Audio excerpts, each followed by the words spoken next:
15-year-old May and 12-year-old Oscar got their first dose of the Pfizer vaccine yesterday in Peel Region. The two of them afterwards, as we're walking out, they're just turning to everybody that's volunteering there. Thank you, thank you, thank you. Their mother, Reagan Johnson, says her kids didn't hesitate when it was their turn to sign up. I think they're just so done.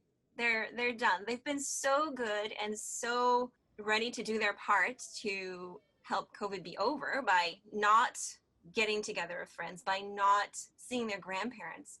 They want to get back to life. Some regions like Toronto and Peel began vaccinating youth 12 and up earlier this week. Tomorrow, the provincial portal opens to other children 12 and up. If we want this to end, if we want the pandemic to end, if we want these lockdowns to end, we're going to have to vaccinate kids, because even though kids seem to be lower risk for getting infected and having some of the more severe outcomes from infection, I think we've recognized that they're part of our transmission chains.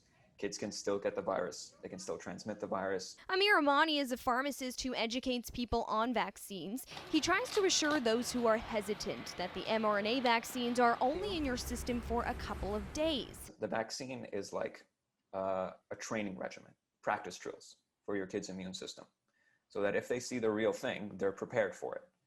And that's all they really are. Amani says children will, at one point or another, most likely be exposed. The pandemic is going to end, but the virus is probably here to stay.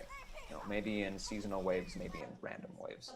So being exposed to the virus, especially with kids being exposed to the virus, it's probably not going to be a matter of if, it's going to be a matter of when. The province hopes all kids aged 12 and up will have at least one dose by the end of June, and they want all children to be fully vaccinated by the end of August, just in time for back to in-person school. 180 minutes a day. It's a lot to ask a little person to sit in front of a screen. It's not effective. Anything's better than how it is right now. Online is difficult, I think. And the part kids miss the most about school, the social aspect. I really want to see my friends again. Me and my brother are going to high school soon, and that's going to be like a whole new experience.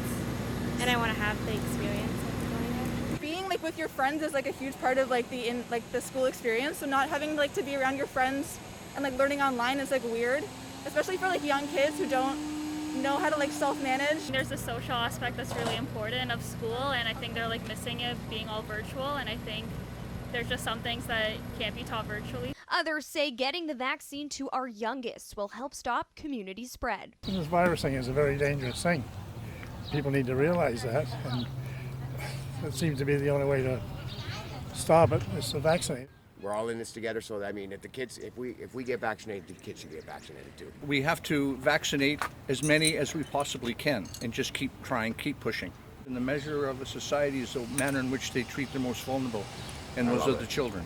While Niagara and Hamilton are confirming residents 12 and up can book tomorrow, Halton Region has its own booking system, saying kids will be able to sign up Monday, May 31st.